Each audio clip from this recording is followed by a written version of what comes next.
Remember when pubs weren't gastropubs and the snacks were gloriously questionable?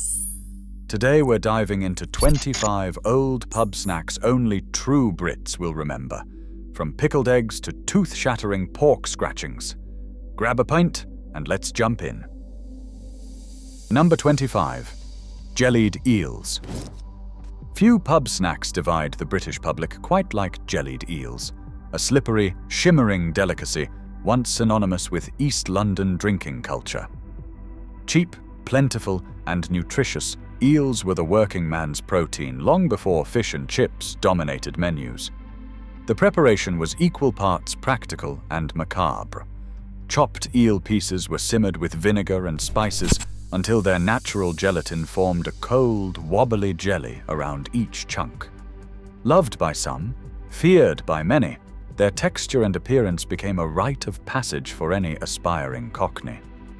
During the Blitz, the government declared eel and pie shops essential services because they fed entire communities when other meat vanished. Their downfall came with overfishing and shifting tastes. Today they are an endangered species in every sense. Yet for older Londoners, that first chewy, tangy bite recalls a time when pubs, markets, and eel stalls formed the beating heart of East End life. Pickled eggs were once the crown jewels of the British pub counter, those pale, ghostly orbs floating in murky vinegar, like edible curiosities. Every proper boozer kept a jar behind the bar, often older than the landlord himself. Their appeal lay in brutal simplicity: hard-boiled eggs submerged in malt vinegar with sliced onions and peppercorns, preserved for months without refrigeration. In the Victorian era, these were a working man's luxury, protein-packed, cheap, and filling enough to soak up an evening's worth of bitter. Factory workers saved pennies for a Friday night egg, treating it like a reward for surviving the week. The sharp vinegar was believed to steady drinkers and even prevent hangovers. Their decline was not about taste. Proper pickled eggs are tangy, addictive, and oddly satisfying. They simply became synonymous with smoky old man pubs swept away by gentrification. Yet today they are creeping back into trendy bars, rebranded as heritage pickled protein and sold at 5 times the price. Number 23. Proper pork scratchings, the real tooth-threatening kind, were never gentle snacks.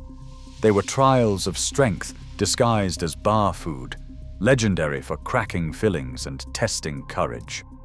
Pubs once sold them warm in grease-stained paper bags, offering jagged, rock-hard chunks of pork skin fried until impossibly crispy. A good scratching was 50% salt, 50% fat, and 100% commitment. Midland butchers took pride in producing scratchings so tough that local dentists reportedly noticed weekend spikes in chipped molars. Unlike today's soft, puffed pork crunch, the authentic versions had real heft, blistered skin, pockets of golden fat, and savory depth you could taste for hours. They were working-class fuel long before celebrity chefs rebranded them as artisanal chicharrones. Ironically, the fancy versions lack the gritty authenticity that made the originals iconic. Real scratchings were never meant to be delicate. They were pub culture in edible form, stubborn, salt of the earth, and gloriously indestructible. Hand-raised pork pies were the engineering marvels of old British pubs, solid, hefty creations that doubled as both snack and self-defense. Made using hot water crust pastry molded by hand over a wooden dolly, these pies boasted thick, sturdy walls built to survive long journeys and long nights on pub counters. Inside sat seasoned chopped pork, never minced, and that infamous clear jelly made from boiled pig trotters. The jelly wasn't just tradition. It preserved the pie before refrigeration existed. Melton Mowbray pies, the gold standard of the genre, even achieved protected status, much like champagne. Their greyish, uncured pork baffled Americans but delighted purists. In the 1800s, Some pies were so valuable they required stagecoach insurance policies. Their decline came with health regulations banning unrefrigerated counter pies, ending the era of glass-domed pork fortresses perched proudly on pub bars. But those who tasted the originals never forgot their dense, savory glory. Number 21st, Scotch eggs, hard-boiled pub style. Despite the name, Scotch eggs are about as Scottish as spaghetti. Invented by London's Fortnum and Mason in the 1700s, they became pub staples centuries later. Sturdy, filling orbs perfect for soaking up pints. But forget fancy soft yolk modern versions.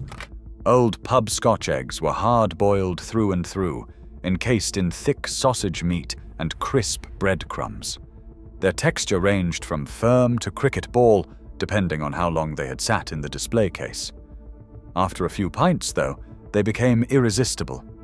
Surprisingly, these snacks were once considered posh enough for Queen Victoria's birthday table, where they appeared garnished with quail eggs and caviar. Their most bizarre moment came in 2020, when they were declared a substantial meal under COVID pub rules, sparking a national debate about their philosophical status. Love them or mock them, Scotch eggs remain a uniquely British collision of practicality, protein, and pub culture. Whelks with vinegar and pepper. Whelks, those coiled sea snails once found at every British seaside and in countless pubs, were the ultimate test of culinary bravery. Served cold, chewy, and glistening in their briny juices, Whelks demanded both teeth and courage. Traditionalists shook malt vinegar and white pepper over them, then speared each one with a pin, chewing slowly as they stared stoically into the middle distance. Their popularity peaked in the Victorian era, when Whelk stalls outnumbered fish and chip shops along the coast. Coastal doctors even prescribed Whelks as medicine, believing they were rich in iodine and good for the blood. They were indeed nutritious, packed with protein, vitamin B12, and minerals. But food scares in the 1970s, combined with changing tastes, nearly wiped out the trade. Ironically, today Britain exports most of its Whelks to Asia, where they are considered delicacies. A once ordinary pub snack is now world-traveling luxury. Long before mushy peas became a polite side dish served with fish and chips, they were a proper pub snack in their own right. In northern working men's clubs, steaming mugs of mushy peas were sold for pennies, offering warmth, comfort, and enough heft to soak up several rounds of bitter. These weren't neon green chip shop versions. They were marrow-fat peas soaked overnight with bicarbonate of soda, slow cooked until they reached a porridge-thick consistency capable of holding a spoon upright. A splash of mint sauce or vinegar turned them into a strangely addictive mix of sweet, savory, and tangy. Southerners often mocked the habit, but for many Northerners, mushy peas in a mug were the closest thing to central heating on a cold night. Their decline began as pubs modernized, ditching regional quirks for uniform menus. But for those who grew up with them, few snacks deliver nostalgia quite like a warm, pea-filled mug. 18. Pub sausage rolls, heated cabinet style. Before gastropubs and artisanal bakeries elevated sausage rolls, the true icons were the pub versions, gloriously questionable and always kept in those dimly lit heated cabinets that seemed to defy health codes and physics. These were not flaky, buttery pastries, but dense, overcooked cylinders of mystery meat wrapped in pastry that had developed a leathery resilience after hours of gentle dehydration. The bottoms were often soggy with pooled grease, the sides dry enough to chafe, and the interior hot enough to burn the roof of your mouth. And yet they were delicious, especially after a few pints. Their mysterious appeal lay in salt, fat, and nostalgia. Regulations eventually ended the heated cabinet era, requiring proper refrigeration or precise temperature control. With that change, the legendary pub sausage roll quietly disappeared from many bar counters.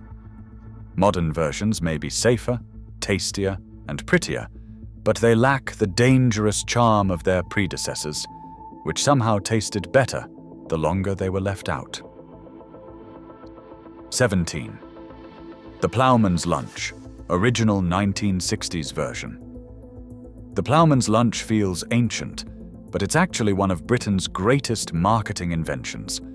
Created in the 1960s by the Milk Marketing Board to boost cheese sales, it soon became a pub classic. A traditional Plowman's was a no-nonsense cold plate, crusty bread, a block of sharp cheddar, pickled onions, butter, chutney, and sometimes apple slices. No truffle oil, no microgreens, no artisan anything. It was cheap, required no cooking, and lasted forever in a pub fridge. Despite its fabricated origin story, the dish resonated with something genuinely British: simple ingredients, bold flavors, and honest eating. By the 1970s, it was a staple of nearly every pub, consumed by workers, walkers, and drinkers alike. Its decline came as hot food replaced cold plates, and gastro-pub culture took hold. Yet the Plowman's endures, an invented tradition that somehow feels more authentic than half the meals that replaced it. Pickled onions, old-school eye-watering strength. Old-style pickled onions were not the mild supermarket versions we see today. They were weapons-grade, small, silver-skinned, and soaked in malt vinegar so potent it could take lacquer off furniture. In traditional pubs, the onions were stored in massive jars behind the bar, their aroma alone enough to clear sinuses at 10 paces. Eating one was a rite of passage. The crunch was sharp, the vinegar hit explosive, and the aftermath unforgettable. These onions had cultural significance too. Older men devoured them as badges of toughness, while younger patrons watched on in awe. Proper ones were made with malt vinegar brewed the traditional way, loaded with spices modern regulations would frown upon. Their decline came alongside Britain's shift toward milder, safer flavors and mass-produced acetic acid pickles. But anyone who has tasted a true old-school pickled onion knows nothing compares to its fierce, tear-inducing glory. It wasn't a snack, it was a challenge. Scampi fries occupy a peculiar space in British pub culture, a snack that tastes unmistakable like seafood despite containing almost no actual fish. Introduced in the 1970s, these fluorescent prawn-flavored corn pillows became an instant pub staple. The smell alone announced their presence. Open a packet at the bar, and everyone within a 3-foot radius knew about it. Yet the flavor was bizarrely addictive, salty, tangy, vaguely oceanic, and engineered for maximum pairing with cold lager. Their packaging, hung on cardboard strips behind the bar, became as iconic as the snack itself. What made them beloved was their boldness. In a world of plain crisps, Scampi fries brought chaos. Over the decades, they have survived food trends, health crazes, and rising competition from gourmet bar snacks. They remain exactly what they have always been: weird, cheap, delicious, and impossible to eat discreetly. A true relic of British pub culture. Number 14. KP Dry Roasted Peanuts. KP Dry Roasted Peanuts weren't just snacks. They were pub essentials, as much a fixture as dartboards and beer mats. Hung in neat rows on cardboard strips behind the bar, you would tear off a packet with the same satisfaction as pulling a pint. These nuts were coated in a mysteriously savory seasoning blend that supposedly contained over 20 spices, though the exact recipe remains a closely guarded secret. The result was a flavor explosion that lingered on fingers and breath long after the packet was empty.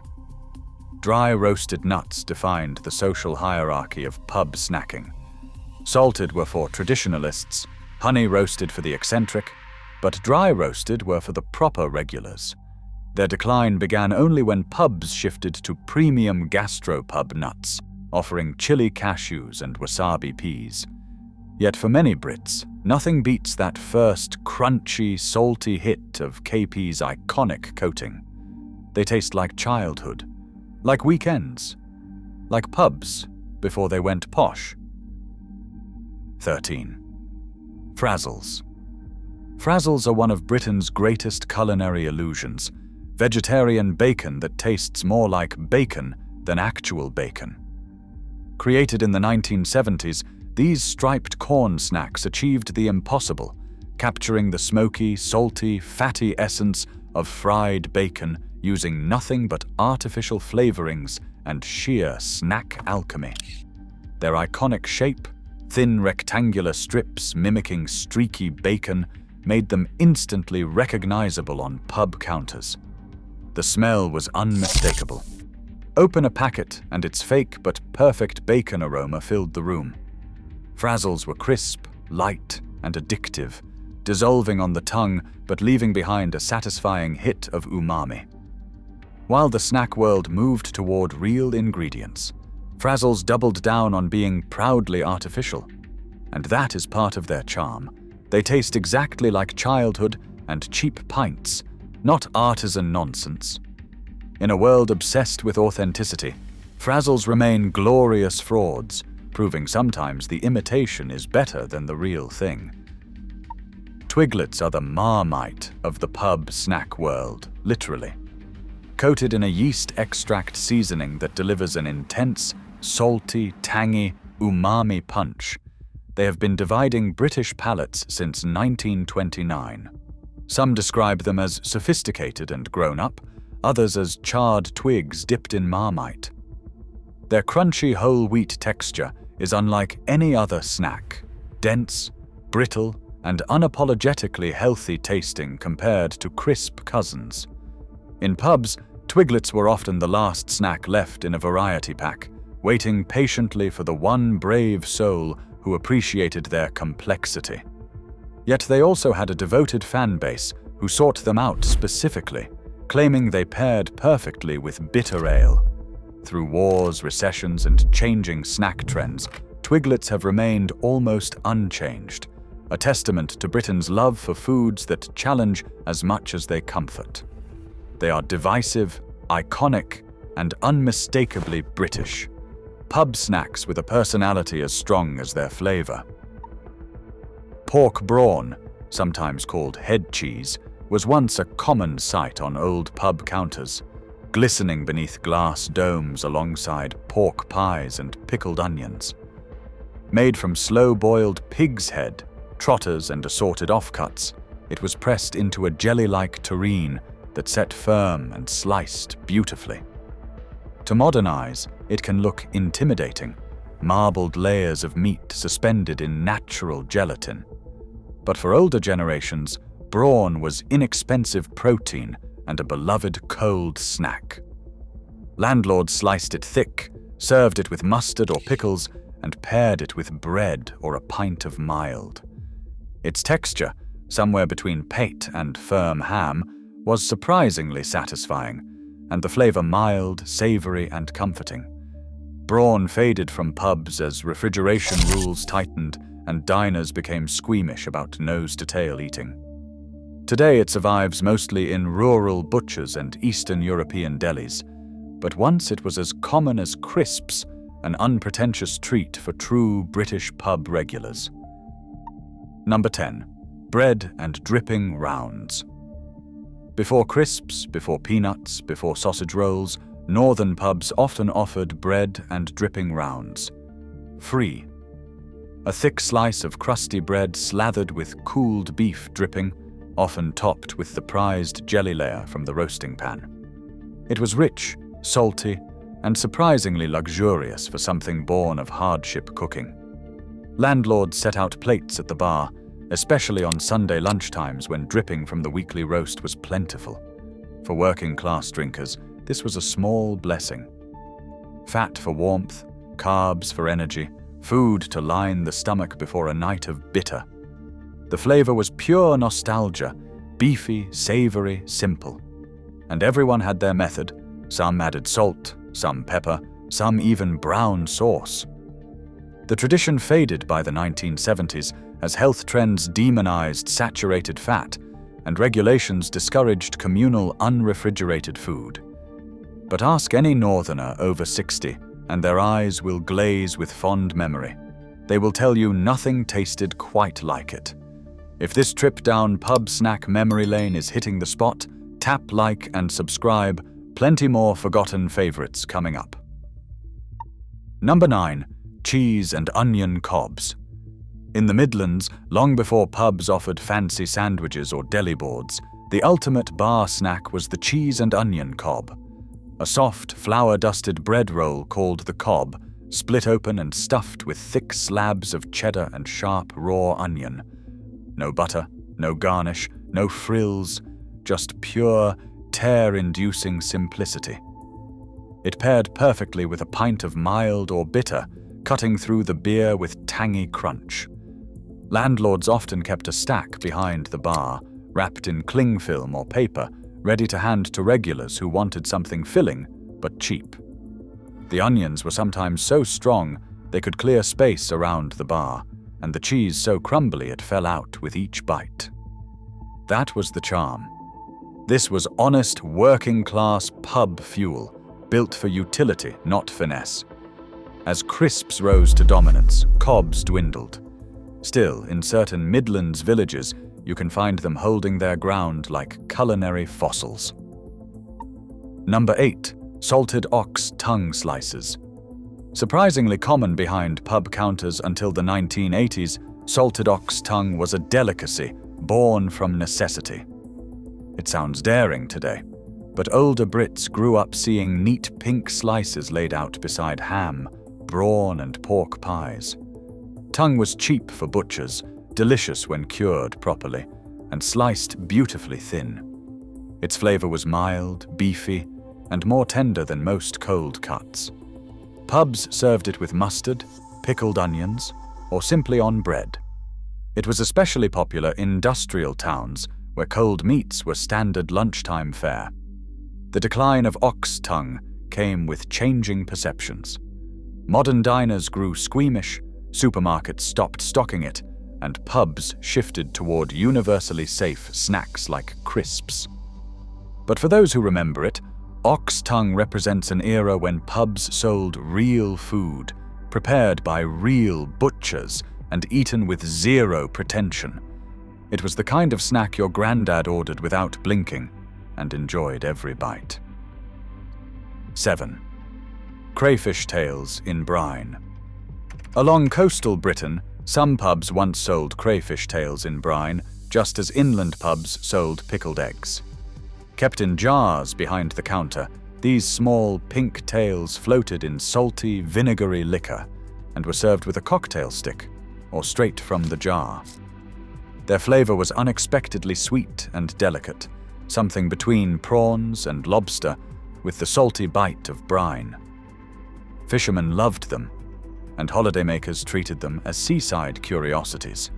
They were cheap, plentiful, and required no cooking, making them perfect for landlords needing low-maintenance snacks.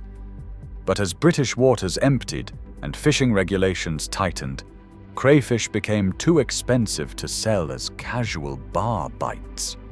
Then changing hygiene laws added further pressure, and the jars quietly disappeared.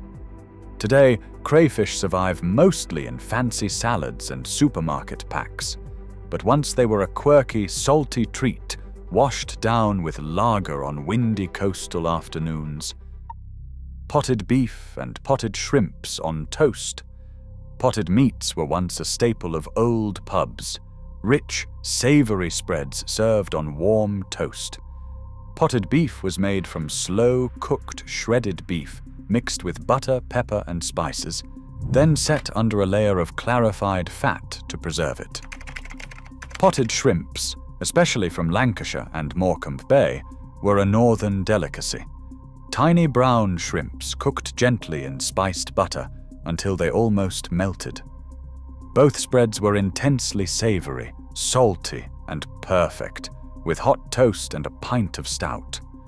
Landlords kept small pots in the fridge or offered slices behind the bar alongside pork pies. For many, potted meats tasted like childhood and seaside holidays. Their decline came as pub menus modernized and as people grew wary of high-fat foods. But no modern snack delivers the same old-fashioned luxury as warm toast dripping with spiced, buttery potted meat, a reminder of when pubs served food that was simple but deeply satisfying. 5. Corned beef squares. Cold corned beef squares were pure old-school pub fare, simple, cheap, and surprisingly comforting. Landlords sliced tins of corned beef into thick cubes, plated them with pickles or mustard, and served them as ready-made snacks for hungry drinkers. Their dense, salty flavor paired perfectly with a pint, and they offered real substance, protein you could chew, not just nibbles. In working-class pubs, a plate of corned beef cubes was basically a meal, especially when wages ran thin. Despite their popularity, they slowly vanished as cold meat displays disappeared and processed tinned meats lost cultural favor. Today, corned beef lives on in hash and sandwiches, but the pub tradition of cubes on a plate feels almost prehistoric, like something from a Britain where pubs were living rooms for entire communities, not gastro-eateries. Still, one bite of cold corned beef brings back memories of smoky, snug rooms, patterned carpets, and a proper pint of bitter. Number 4. Sausage on a stick, hot cabinet style. Before modern hygiene rules, pubs kept a small, heated cabinet filled with questionable but beloved snacks. The king of them all was the sausage on a stick. These weren't gourmet sausages. They were overcooked to near mummification, skewered on cocktail sticks, and left to bask in the warm glow of the cabinet for hours.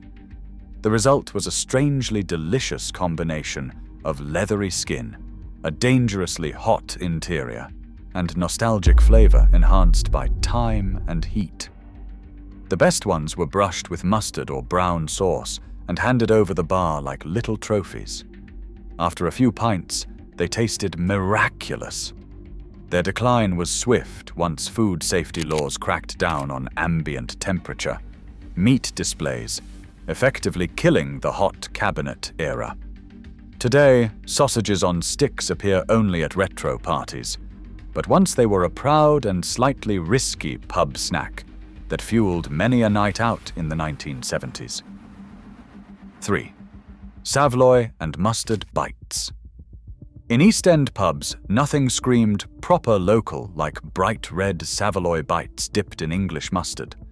Saveloys, smooth, heavily seasoned, fluorescent sausages, were chopped into bite-sized rounds and served warm, usually on toothpicks.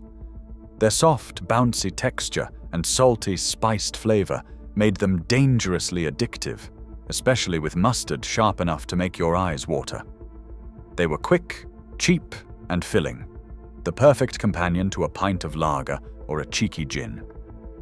This tradition came straight from pie and mash shops and chip shops, where Saveloys were a staple of working-class diets. As pubs modernized and moved away from hot counter snacks, Saveloys slowly slipped out of fashion. But in certain London pubs and Cockney-run boozers, you can still find plastic tubs of bright red Saveloy slices waiting for those who remember the old ways. They are noisy, bold, and unapologetically British. Number 2. Pub cheese blocks with crackers. Before gastropubs brought cheese boards with figs and chutneys, pub cheese was what pubs served, a bright orange rubbery block that bore little resemblance to real cheddar. It was sliced thick, paired with plain cream crackers, and sometimes topped with English mustard for an extra punch. The cheese had a strangely addictive flavor, salty, processed, and perfect with ale. No fanfare, no garnish, just cheese, crackers, and conversation. It was a hero of the 1970s and the 1980s, beloved for its cheapness and reliability. The decline came when pubs upgraded to fancier menus and refrigeration rules made room temperature cheese less acceptable. But pub cheese lives on in memory, tied to dart nights, bar skittles, and evenings when a plate of cheese and crackers was all you needed to stay fueled for another round. A humble snack that felt like home. Ham, egg, and crisps plate. The ham, egg, and crisps plate was the king of old pub snacks, a full cold meal masquerading as something light. Landlords slapped together thick slices of pink boiled ham, a hard-boiled egg often quartered, a handful of ready salted crisps, and sometimes a pickled onion or a dollop of Branston. Cheap, quick, and hearty, it was the unofficial national dish of British pubs in the 60s through the 80s. It was the perfect compromise, substantial enough to line your stomach, but not so filling that it slowed your drinking. Parents ordered it for kids. Old blokes ordered it between pints. Newcomers ordered it because it felt like the most pubby thing you could eat. As pub food got fancier, the humble ham and egg plate became an endangered species. But true Brits will always remember it as the ultimate pub classic, simple, comforting, and served without a hint of pretension. Let me know how many of these you remember in the comments. Don't forget to subscribe for more nostalgic British food throwbacks.